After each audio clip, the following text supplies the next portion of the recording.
काय डोकं, हे डोकं.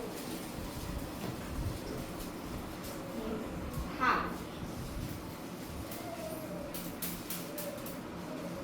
हे पाय, इथे डोळे येतील, इथे केस येईल, प्राण येईल, हे सगळं येईल. हे काय आहे? आपलं आपलं शरीर.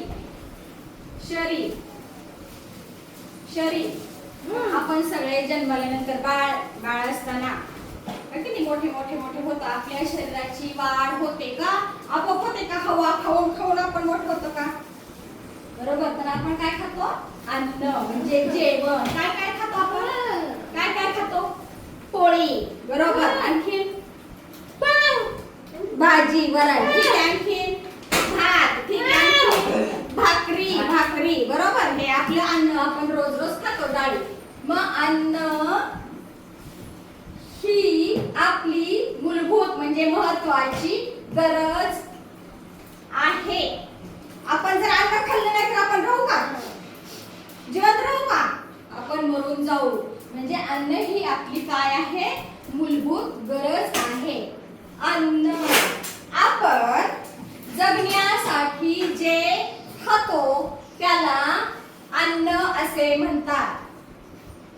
आपण स्वतः जगण्यासाठी, आपल्याला स्वतःला जगण्यासाठी, चालण्यासाठी, बोलण्यासाठी ताकद लागते का नाही लागत? लागते का नाही लागत ताकद? बघा आता मला ही साधी बाटली अशी उघडायची आहे. हे बाटलीचं मला टोपण काढायचंय. मग मला ताकद असते तर, आणि मला ताकद नाही तर हे निघेल का? ताकद लागते की नाही ह्याला? मग मला काय खावं लागतं? अन्न. जर मी अन्न खाल्लं नाही तर माझ्याकडे ताकद येईल का? येईल का जिशान?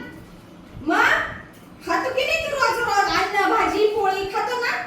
मग अन्न त्याला म्हणायचं अन्न. त्याला जे आपण रोज रोज खातो त्याला म्हणायचं अन्न. अन्नामुळे आपल्याला शक्ती म्हणजे ताकद, वाढ, आपली सगळ्यांची वाढ होते की नाही अन्न खाल्ल्यामुळे? वाढ आणि चांगलं आरोग्य, आपल्या शरीराला चांगलं आरोग्य मिळते.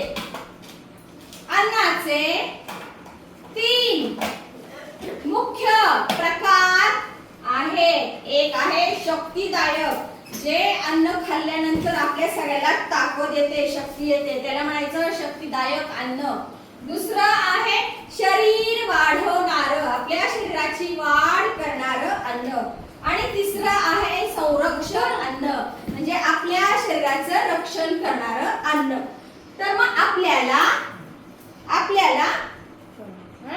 काम, बरोबर, काम करण्याची शक्ती देते. आपल्या सगळ्यांना काम करण्यासाठी शक्ती जी मिळते त्या अन्नातून, त्याला म्हणायचं शक्तिदायक अन्न. काय आहे? भात. बरोबर. हे काय? पोळी. बरोबर. बटाटा. अगदी बरोबर. तेल. बरोबर. साखर. अगदी बरोबर. हे सगळं खाल्ल्यामुळे आपल्याला काय होतं? शरीराला ताकद मिळते. ताकद मिळते. आपल्या शरीराची वाढ करते ते शरीर वाढवणारे अन्न, म्हणजे ज्या अन्नामुळे आपल्या ह्या शरीराची वाढ होते, है की नाही? शरीराची वाढ होते त्याला काय म्हणायचं? त्याला म्हणायचं आपले शरीर वाढवणारे अन्न. काय आहे? बरोबर. काय बोलायचंय? बोला सगळे. दूध. दूध असं नाही करायचं, बोलायचं दूध. डाळी. वरण. बरोबर. कडधान्य. मटकीची उसळ. खाता की नाही तुम्ही मटकीची उसळ? त्याला म्हणायचं कडधान्य. धान्य अन्नामुळे आपल्या शरीराची वाढ होते. समजतंय ना इथपर्यंत? संरक्षक अन्न म्हणजे आपल्या शरीराचं रक्षण करणारे. आपण आजारी पडलो, आपण खूप आजारी पडलो, झोपून आहे, ताप आलाय, सर्दी झाली, डोकं दुखतंय, पोट दुखतंय, मग तरी पण आपण भर जेवण करतो का? नाही. आपण आजारी असल्यावर, आपल्याला ताप आल्यानंतर आपण झोपतो, डोकं दुखतं आपण झोपतो, गोळी खातो, झोपतो. मग पोळी खातो का आपण?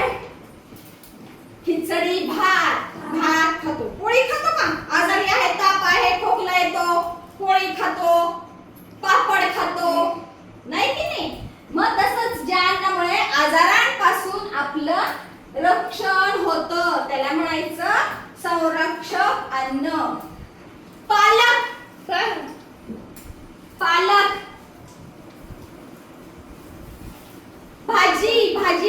पालकाची भाजी, पालक. आंबा बरोबर. सफरचंद बरोबर. आणि ही मूग डाळ, पिवळी पिवळी मूग डाळीची खिचडी, हे सगळं अन्न आपण आजारी पडल्यावर खातो. त्यामुळे काय होतं, आपल्या शरीराचं रक्षण होतं. तुम्हाला सगळ्यांना इथपर्यंत समजलं का? समजलं का इथपर्यंत तुम्हाला सगळ्यांना? समजलं नाही?